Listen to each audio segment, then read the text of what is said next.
मैं संजीव सिंह राठौर और मैं जनपद बहराइच का स्थायी निवासी हूँ और अपना दल इस पार्टी में मैं नेशनल सेक्रेटरी हूँ। संजय सेतु को लेकर के आप लगातार आवाज़ उठा रहे हैं। 1984 में ये पुल बना था, कई जिलों को जोड़ता है, नेपाल राष्ट्र से भी इसकी सीमाएं लगी हुई है और छोड़ता है नेपाल से भी।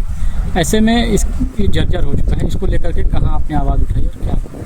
देखिए, कई महीनों से संजय सेतु को लेकर अपनी आवाज़ उठा रहे हैं। विधानसभा के सामने खड़े होकर इस पुल पे स्थानीय लोग जो हमारे साथ लोग खड़े हुए हैं, ये सभी लोगों ने मिलकर यहाँ पे आवाज़ उठाई कि जल्दी से जल्दी इसका निर्माण शुरू हो। जो जनता जाम से करा रही है, जो मेडिकल इमरजेंसीज में जो एम्बुलेंस फंसती हैं, जो कैजुअलिटीज़ होती हैं, उनका समाधान हो। इस जाम के कारण उनको मेडिकल की सुविधा नहीं मिल पाती, वो टाइम पे पहुँच नहीं पाती लखनऊ।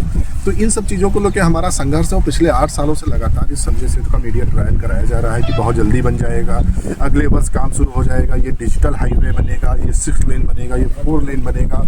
27,000 करोड़ पास हो गए हैं। कभी DPR जो है वो हो गई है, इसकी कैबिनेट में फाइल फंसी हुई है, कभी इसका टेंडर होना बाकी है, कभी लगता है कि 350 करोड़ आने वाले। तो ये सब बड़े संस्थान जो मीडिया के हैं, जो ये सब छाप रहे हैं, हमारे पास पूरी ये रिपोर्ट है इसकी। तो हमें लगता है पिछले 8 वर्षों से इसका लगातार मीडिया ट्रायल हो रहा है और अब समय है कि जनपद के जो जनप्रतिनिधि हैं और जो हमारा सिस्टम है, सरकार है, वो इसका स्थायी समाधान निकाले। देवीपाटन मंडल को पूरी देश और दुनिया में लोग जानते हैं। जनपद श्रावस्ती है, यहाँ पर नेपाल की जो सीमाएं हैं, बहराइच श्रावस्ती बलरामपुर से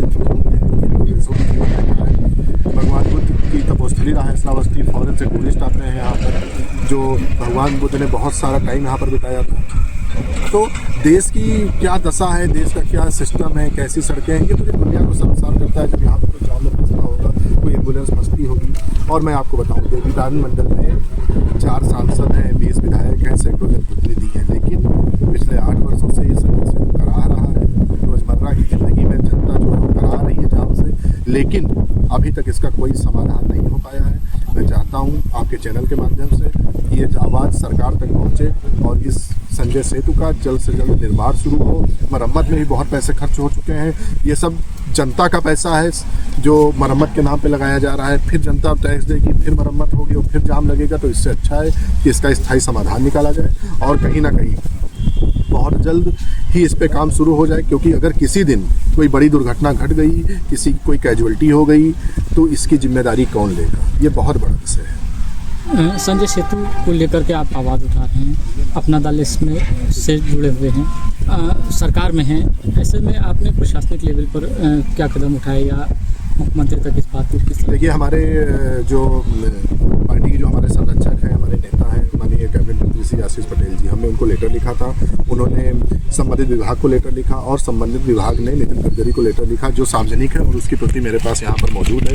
उनके द्वारा जो लेटर लिखा गया था वो लेटर, उसके बाद जो नितिन गडकरी को लेटर लिखा है। तो हम एलांस में हैं और सबसे बड़ी चीज़ ये है कि ये जनहित मुद्दा, ये हम लोग का कोई व्यक्तिगत का पार्टी का कोई मुद्दा नहीं है। ये लाखों लोगों की आवाम यहाँ से जुड़ी हुई है जर्जर संजय सेतु से। अगर हम सिस्टम में हैं, अगर हम सिस्टम में रहकर कुछ अच्छा कर सकते हैं, तो हमारी पार्टी, हमारे नेता हमारे साथ हमेशा खड़े हुए हैं। पिछले 8 सालों से सोचिए कितनी मौतें हुई होंगी। एम्बुलेंस में सही समय पर अगर नहीं पहुंची होंगी तो इलाज नहीं मिला होगा, बच्चों का पेपर छूट गया होगा, किसी का केस मुकदमा छूट गया होगा, किसी की फ्लाइट छूट गई होगी। और सबसे बड़ी चीज़ है समय की कीमत। उसके बाद अगर किसी दिन ये संजय सेतु गिर गया तो इन लोगों की मौत का जिम्मेदार कौन होगा? हम अलायंस में हैं, अलायंस के साथ रहते हुए हम जनहित मुद्दों की बात करते हैं और ये जनता की सुरक्षा से जुड़ा हुआ मामला है और सिस्टम को और सरकार को, जनप्रतिनिधियों को इसको प्राथमिकता पे लेना पड़ेगा। नहीं तो जो ये आंदोलन चल रहा है, ये किसी दिन कोई बड़ा रूप ले लेगा। और आप देख रहे हैं पूरे मंडल से आवाज़ आने लगी है। हमारे पास कई लोगों का फ़ोन आता है कि भैया आप बताइए कब आना है, लेकिन हम लोग चाहते हैं कि ये कोई एक दिन के बनने का विषय नहीं है, इसमें सालों लगेंगे। हम सिर्फ इतना चाहते हैं कि इसका स्थायी समाधान निकाला जाए। जो प्रतिनिधि ये कह रहे हैं कि DPR बन चुकी है, कैबिनेट में फाइल लगी हुई है, टेंडर होने वाला है, तो अगर ऐसा होने वाला है तो फिर मरम्मत की जरूरत कैसे आ गई? NHAI का स्टेटमेंट आ गया, मीडिया संस्थान जो ये खबर छाप रहे हैं, आपके सामने खबर है 153 किलोमीटर 27,000 करोड़ में 6 लेन बनेगा।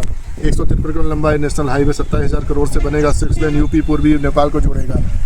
ये परसों की स्टेटमेंट है और आज की जो स्टेटमेंट आई है वो हम हमारे मोबाइल में है, मैं आपको भेज दूंगा। लगातार मीडिया ट्रायल बंद हो इसका। संजय सेठ जो है वो मीडिया ट्रायल का पार्ट नहीं है, आम जनता की सुरक्षा का और जनप्रतिनिधियों के सिस्टम की प्राथमिकता का मामला है। इसको जल्दी से जल्दी इसकी शुरुआत हो, इसका टेंडर हो और इसका मीडिया ट्रायल बंद। नितिन गडकरी को भी पत्र लिखने के बाद भी कोई समाधान नहीं मिला। नितिन गडकरी को पत्र लिखा गया था, उसके बाद आपने देखा है कोलाहल मच गया है। आप देख रहे हैं वहाँ पे अधिकारी कैंप लगाए हुए हैं, दोनों तरफ क्रेन खड़ी हुई है और यही नहीं, हम लोगों ने पोस्टर तक लगवा रखे हैं। अभी आप आए होंगे तो दोनों तरफ हम लोगों के पोस्टर लगे हुए हैं, उसमें लिखा है सिस्टम से अपील है कि संजय सेठ का शीर्ष निर्माण कराया जाए। और वो इसी आंदोलन का और इसी आवाज़ से उठने के बाद ऐसा हुआ है और ऐसा नहीं है। हम लोग लगातार मांग कर रहे हैं और अगर हम लोगों को लगेगा तो हम लोग यही नहीं, हम लोग दिल्ली तक जाएंगे और वहाँ जज संजय सेठ की मांग करेंगे, क्योंकि ये हम लोगों का और खासकर आप लोग भी इससे निकलते हैं। ये आप लोगों का, ना आप लोगों का व्यक्तिगत विषय है ना मेरा व्यक्तिगत विषय है, ये जनता की सुरक्षा का मामला है। अगर सरकार कहती है कि मंझे से अगर किसी व्यक्ति की मौत होती है तो उसको हत्या माना जाएगा, तो अगर संजय सेठ के गिरने से अगर कोई भी व्यक्ति मरता है तो उसको भी हत्या ही माना जाएगा और उसकी जिम्मेदारी कौन लेगा। तो आपके चैनल के माध्यम से मैं कहना चाह रहा हूँ कि ये जनहित का मुद्दा है और जनहित के मुद्दों पर जनता ने इन जनप्रतिनिधियों को चुना है। 20 विधायक, 4 सांसद, सैकड़ों जनप्रतिनिधि, तो वो इस मुद्दे को प्राथमिकता को लेके, जनता की सुरक्षा को लेके इसको कहीं ना कहीं इसको स्थायी समाधान इसका निकाला जाए। जज संजय सेठ को